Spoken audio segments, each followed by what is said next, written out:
तर मंडळी नमस्कार, स्वागत आहे तुमचं आपल्या चॅनलवर अजून एका नवीन व्हिडिओमध्ये. मी वर्षराणी चौधरी, तुमची एक नवीन मैत्रीण आणि एक नवीन शेतकरी. मी ना वैरण केली गायांची. 11 वाजेपर्यंत वैरण झाली होती. आता 11:30 झालेत. 11:30 पावणे 12 होत आले असतील. अर्धा पाऊण तास कसा गेला मोबाईल बघण्यात कळलंच नाही. आणि हातपाय पण धुतले नव्हते. मुरघास टाकलेला गायांना. हे बघा तसेच आहेत हातपाय सगळे. म्हणजे मी व्हिडिओ अपलोड करायला टाकला होता. गायांना मुरघास टाकला, शेळ्यांना मुरघास टाकला, वासरांना भुईमुगाचे वेल टाकलेत. आणि मला जायचं होतं कुठं, कडबा घेतला आहे विकत आम्ही अण्णांच्या मामाच्या घरून. म्हणजे अण्णांच्या मामाच्या मुलाकडून घेतला आहे. अण्णांचे मामा आता नाहीत राहिलेत, पण त्यांची मुलं आहेत ना अण्णांचे मेहुणे, तर त्यांच्याकडून कडबा विकत घेतलेला आहे. आणि टायली पण त्यांच्यातनंच बघायची, त्यांच्यातच ट्रॅक्टर पण आहे. चौघजण भाऊ आहेत. एक जणाकडे टायली आणि एक जणाचा कडबा विकत घेतलेला आहे.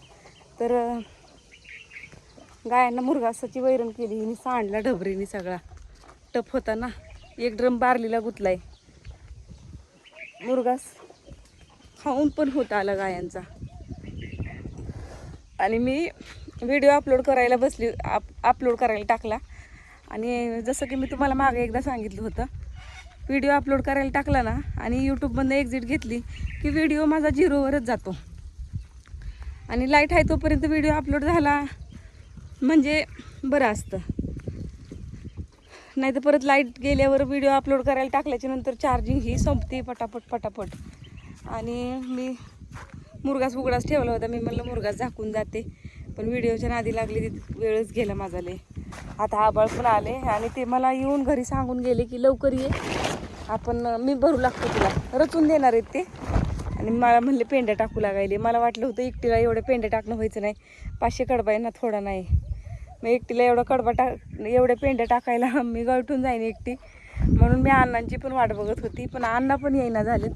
आता माझ्या पुढं दुविधा झाली की त्यांना मी कशी सांगू की मी नाही येत आणि नाही जावावं, परत नाही जावावं तरी पण पिढा. गेलं तर मला एकटीला एवढ्या कडब्याच्या पेंड्या टाकणं व्हायचं नाही. अण्णा पण घरी येई नाहीत, कुठं गेलेत काय माहिती, कधीपासून जाऊन बसलेत. जेवले पण नाहीत अजून अण्णा. मी जेवून वैरण केली गायांची.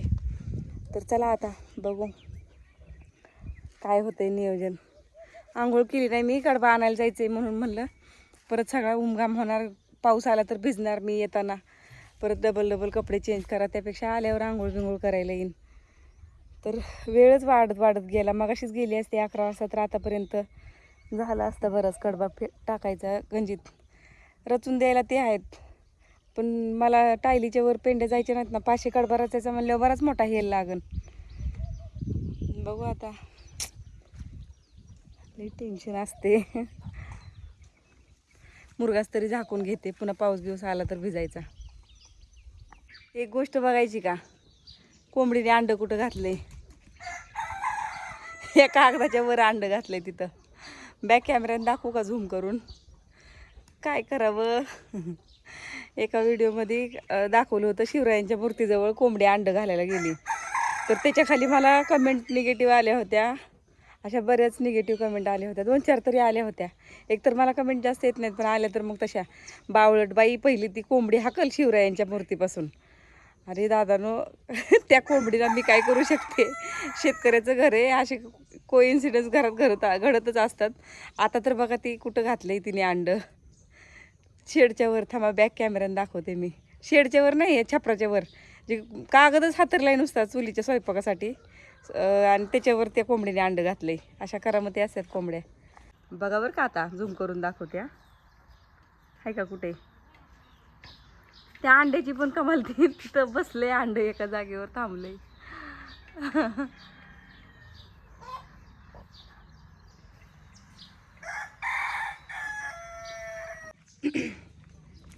मी काय त्या कमेंटला एवढं काय मनावर नव्हतं घेतलं, हलक्यातच घेतलेली ती कमेंट.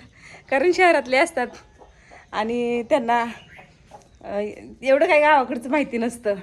प्युअर शहरातले, प्युअर शहरी लोक. ही माझ्याकडं शिवरायांची मूर्ती आहे ना, हे बघा इथं घरात, आणि त्या मूर्तीजवळ जाऊन कोंबडी अंडी घालत होती. हे बघा, हे असं झोपलेलं असते देवाऱ्याच्या जवळ, आणि आता जरी बघायला गेलं ना तरी पण मला देवाऱ्याच्या खाली एखादी तरी कोंबडी दिसेल. पण ती त्या दादांनी मला तिथं कोंबडी अंडी घालायला गेलेली तेव्हा मी दाखवली होती की कोंबडी बघा किती हटकुरी, दरवाजा बंद केला तरी कोंबडी घरात येऊन बसती, महाराजांच्या मूर्तीजवळ अंड घालती.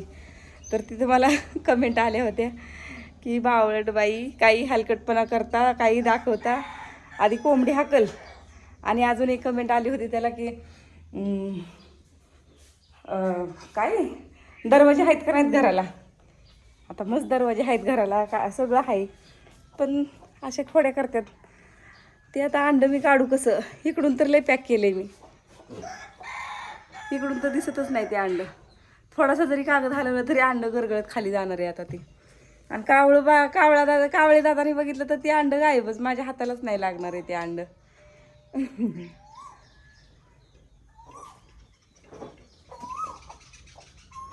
इथून दिसतंय का वर कागदावर, नाही दिसत, तिकडूनच दिसते. ती वैरण करतानाच मला तिकडूनच दिसलं, सहज मी बघितलं पत्र्याच्या त्या कागदाच्यावर, तर मला ते हे दिसलं, अंड दिसलं. मला अरे देवा, कोंबडी सकाळी उड्या मारत होती. तरी मी तिला तिथं 2-3 वेळा तिथून हाकलवली, कारण कालवा करत होत्याले. मी म्हणलं काय कालवा लावला ह्यांनी म्हणून हाकलवली, पण तिथंच तिने शेवट अंड घातलं. आणि हे हिला घरात जायचे, लय वेळ झाली, हिचा धडपडा उठलाय. पण शेरू हीच बसती देवाऱ्याच्या खाली, शेरू घरात झोपलाय म्हणून ती जाई नाही आता तिकडं. तर मंडळी चला, येते जाऊन, कधीतरी मलाच करणं येते. अण्णांची वाट बघण्यात काय पॉईंट नाही, कुठं गेलेत काय माहिती, भाकर बी खाल्ली नाही काय नाही. आणि टाळा लावलं, शेरूला बांधले आणि चालली, कारण तिकडं गाडीवर नाही जाता येणार, कॅनेलच्या कडेने जायचं आहे. चिखल आहे आधीच काल पावसाचा झालेला, म्हणून चालत चालली. त्यांच्या वस्तीवर पण कुत्री आहेत आणि कुत्र्यांच्या कळवंडी लागल्या असत्या, म्हणून शेरूला नाही घेतलं. आणि गाडीचं आमच्या ना चाकाची डिझाईन सगळी गेली, मऊ चाकं झालेत एकदम, मग स्लिप होती गाडी चिखलातनं. मला एवढी येत पण नाही ना चालवायला, घसरली विसरली गेली कॅनेलमध्ये. तर कॅनेलला काही पाणी नाही, पण लागल ना मोकळ्या कॅनेलमध्ये फरफटत गाडी गेल्यावर, म्हणून आता चालत जायचं आहे. लय जीवावर आले माझ्या, लय म्हणजे लय. पण जीवावर कशामुळं आले, मी लय जेवली मगाशी आणि जेवली अशी बसलीच नाही. वैरण केली गायांची आणि वैरण केल्यावर नंतर बसली. ते बिन जेवता कामं होतात मला भरपूर, पण जेवल्यावर कामच होत नाहीत. सकाळ सकाळी केली असती तरी बरं झालं असतं, पण ती कडबा आणून टाकणं पण गरजेचं आहे. घेतलेला कडबा पैसे देऊन भिजायचा सगळा, तर 4,000 रुपये शेकडा कडबा घेतला आहे. म्हणजे 5,000 रुपये सांगतायत, पण आता हे आपल्यातल्या आपल्यात आहे म्हणून. रानातला मोकळा कडबा 4नीच जात होता, जेव्हा रानांमध्ये मोकळा होता ना कडबा, त्या टायमाला 4,000नी चालू होता. 3,800ने आम्ही सुगीच्या दिवसात घेतला होता शेजारच्या रानातला.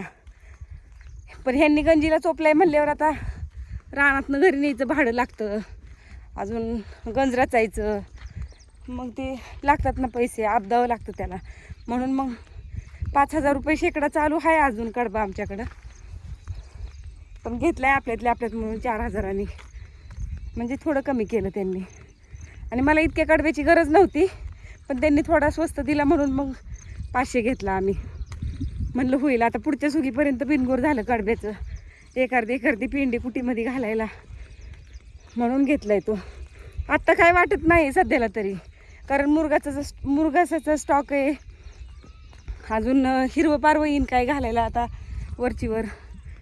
पण पुन्हा आहे ना लय पंचायत येते, लय पाऊसही लागून राहिला ना, मग कडब्याच्या पेंड्या गंजीच्या उपसण्याशिवाय आणि टाकण्याशिवाय काय पर्यायच नसतो.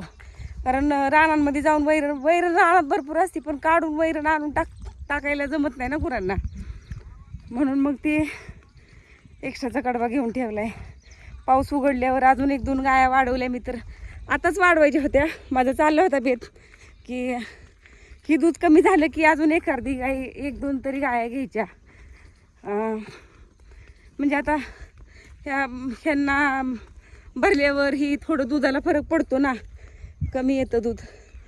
म्हणून मग चाललं होता माझा विचार की एखादी घ्यायची, पण गाय घेऊन निवाऱ्याचं अवघड आहे, परत शेड पुरत नाही गुरांना. म्हणून मग आता गाय घ्यायची रहित केली. बघू दिवाळीच्या नंतर थोडा पाऊसही उघडल्यावर, म्हणजे गौरी गणपतीच्या नंतर ही तिथून पुढं मोठं मोठं पाऊस चालू होतात. एवढे दाट पाऊस पडत नाहीत पण मोठे मोठे पडतात जरी पडले तरी, मग त्या टायमाला घेईल. आता सध्या तरी बाद झाल्या, 3 दुभते आहेत, 1 गाभण आहे. चला चालत बोलायचं म्हणल्यावर दम लागतो जरा. चलते जाओ चलते जाओ चलते जाओ. जाधव वस्ती आली. कॅनलमध्ये उतरायला पायऱ्या केल्या त्यांनी, इथं छान वाटतात ना. आमच्या इथं नाहीत अशा. ही सगळी जाधव वस्ती इकडची. घरं नाही दिसत, कॅनलचं ढीग पडलेले आहेत ना.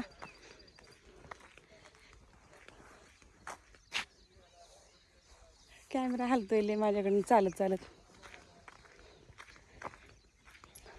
आत्ता निम्म्यात आली बघा, आणि अजून निम्मा रस्ता राहिलाय. खरं तर आमची शेतं इकडेच, पण आहे ना आमच्या अण्णांनी जवळचं रान घेतलं, अण्णांनी आणि आप्पांनी. आणि आमचे भाऊ जे होते, म्हणजे अण्णांचा सगळ्यात लहान भाऊ, त्यांनी तिकडं ह्या गुळवे वस्तीच्या पलीकडं लांब शेत आहे अजून आमचं. मला कोण बांधायला बांध कुणाचं आहे ते मला माहीत नाही, पण नशीब आमच्या अण्णांनी जवळचं रान घेतलं आहे. नाहीतर एवढ्या लांब जाऊन येऊन मी शेती कधी केली असती बाबा. प्रत्येक गोष्टीच्या मागं काहीतरी कारण असतं बरं का. जे होतं ते चांगल्यासाठी होतं. अण्णांनी जवळचं रान घेतलं, थोडं कमी क्षेत्र आलं आम्हाला वाटणीला. त्यांनी थोडं लांब शेती आणि ती बिना बागायत होती पटाडाची, म्हणून त्यांनी जास्त घेतली. पण काय अडचण नाही बाबा, जेवढे आहे त्यात आम्ही समाधानी आहेत. आणि जवळ आहे, कधी पण जावा रानात, कधी पण या. अंधार पडायला लागला तरी अक्षरशः मी रानात जाते. एवढं लांब कधी आली असती मी, येण्यातच जाण्यातच दमून गेली असती. बार होता राव सगळा रस्ता, मी उगाच चालत आली. पण भिवून राहिलेलं कधी पण चांगलं. मला असं वाटलं की पडली बिडली तर, म्हणजे घसरली पडायचं नाही टेन्शन मला की मी पडेल म्हणून, पण जर घसरली तर अण्णांच्या मामाचा मुलगा, मोठा मुलगा म्हणजे माझा काका बघतात, सरपण फोडतात आहेत म्हणत असते. आणि व्हिडिओ काढतच आली बाबा. तर चला नंतर भेटू आपण. समोरच वस्ती इकडं, जवळ आली मी वस्तीच्या. बघा कॅमेरा ब्लर दिसतोय काय.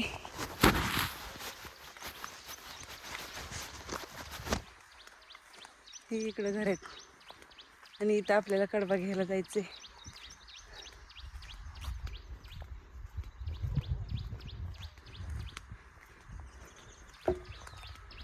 सगळ्यांना माहिती मी व्हिडिओ बनवते. कुणी टिंगल करतं, कुणी चांगलं म्हणतं, कुणी काय, कुणी लाजतं, कुणी व्हिडिओमध्ये येत नाही, कुणी मला हसतात. पण मी नाही आता विचार करत कुणाचा.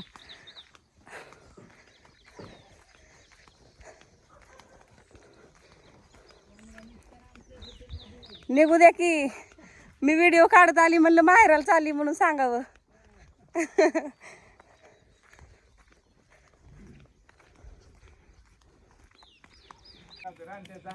नाही मी जेवून आली बाई, जेवली म्हणूनच लय जीवावर आलं. तर मला वाटायचं अन्न येते ना, अन्न येते, अन्न काही येईना. मग बसून बसून कंटाळा आला, म्हणलं चल जावं. परत बापूनाना म्हणते ना आम्ही वाट बघत बसायचं, नेहमी रोज येते म्हणायचं. म्हणलं जावं.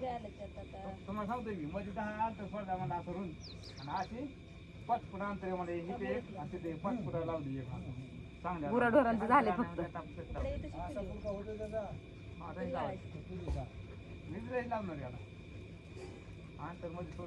अंतर सोडताना तेवढं पूर्व होती, पण आता कोणती गावावर लय जाती खडकापूरला बाजार राहते, बाजार असते बाजार उतार राहते का बाजार, बाजार उतार नसतो, बोलले उतार नाही नसतो.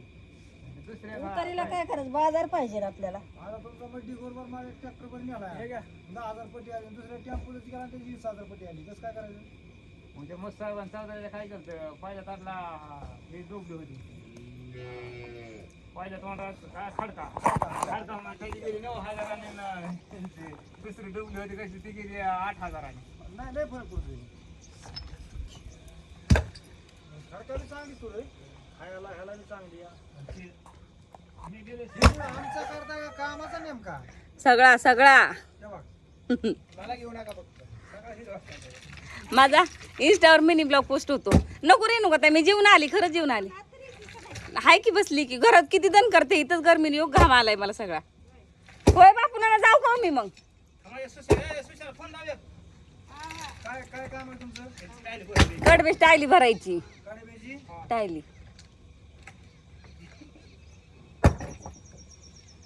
आता आमच्या बघा ही लेवल करायची. मिस्त्री का डोक्याला हात लावते ते.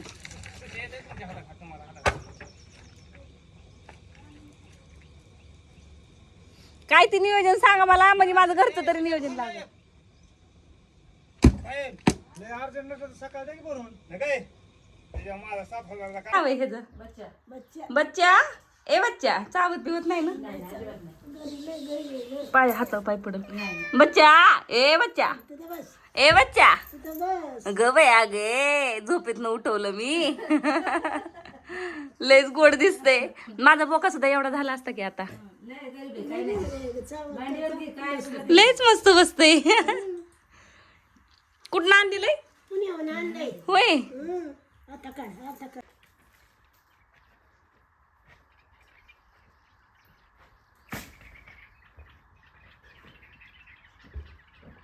लयच गरम होते. माझीच आहे म्हणून कसं सांगायचं. नाही का काय होती लावलेला हाय की माझी लांब राहिली. ही डाळिंबाची बाग खुरपायला आलती बघा मी. ही डाळिंबाची बाग खुरपायला आल्यावर मग माझ्या मनात आलं की आपण पण डाळिंब लावावेत. मग मी डाळिंब लावलेलेत. तर कसली भारी डाळिंब आलेत. पण ह्याची छाटणी फुलांची छाटणी करून झाली वाटतं ह्याची, आहे का नाही? फुलं कळ्या तोडायच्यात आता ह्या. ही पीक धरणार नाहीत. तर ही जी मालकीण आहे ना शेताची, ही मालकीण इंदापूरवरनं आली आमच्या इथं. आणि असलं माळरान विकत घेऊन ह्या मालकीणीने इथं डाळिंबाची बाग केली. रानाचं हे नशीबच बदललं की, आहे का नाही? नाहीतर कशाला कोणी ह्याच्यात एवढी डाळिंब हिन लावली असती. कसलं भारी डाळिंब आले. इकडं आमच्या अण्णांच्या मामाचे घर आहेत समोर. हे सगळं मामाचं घर आहे अण्णांच्या. आणि इकडं त्यांच्याच भावकीतलं रान विकलेलं आहे ही. आणि त्या इंदापूरच्या बाईंनी घेतलेले. आणि मी त्यांच्यात खुरपायला आल्यावर मला वाटलं की आपण पण डाळिंब लावावेत. मी त्यांना विचारलं, त्यांच्यात ज्या येतात ना बाग बघायला, त्यांना मी म्हणलं की मी पण लावते 1 एकराची डाळिंबाची बाग, तुम्ही मार्गदर्शन करणार का? तर मला बोलले हो करणार की. तर ही त्यांची लय मोठी बाग आहे, जवळजवळ काहीतरी 9 एकराची आहे का नाही, 8 एकराची बाग आहे ही त्यांची. आणि आपलं किती एकरवर आहे. पण त्यांना एक्सपिरियन्स आहे, त्यांच्याकडे जास्त डाळिंबाच्या बागा असतात, त्यांना माहिती आहे सगळं. आपल्याला माहीत नाही, आपण थोडं भिवून केलेलं बरं. तर कसली भारी डाळिंबाची बाग आली ह्यांची. तर चला आमचं कडबा भरायचा रहित झालाय. चौधरी साहेब म्हणले उद्या घरी राहतो आणि मी भरायला जातो. मग मी आता चालली घरी जाते. हसतात पोरं मला, पोरं हसतात मला मी व्हिडिओ काढते म्हणून. काय करावं, ह्यांना सगळ्यांना माहिती बरं का मी व्हिडिओ काढते, तरी पण मला हसतात. समोर जाऊन काढलं तर सगळे पळून जातात. एक समोर व्हिडिओमध्ये उभं राहायचं नाही. तर चला मंडळी, आजच्या व्हिडिओमध्ये एवढंच. तिथं जाऊन उगा गपचूप कॅमेरा फिरवावा सगळ्यांकडनं. माहिती पण नाही झालं पाहिजे त्यांना असा कॅमेरा फिरवावा. कशी बघतात मला. किती जण असतात मोजान सांगा कमेंटमध्ये. तर चला मंडळी, आजच्या व्हिडिओमध्ये एवढंच. व्हिडिओ आवडला तर लाईक शेअर कमेंट करायला विसरू नका. भेटूया पुढच्या व्हिडिओमध्ये. तोपर्यंत बाय. जय महाराष्ट्र.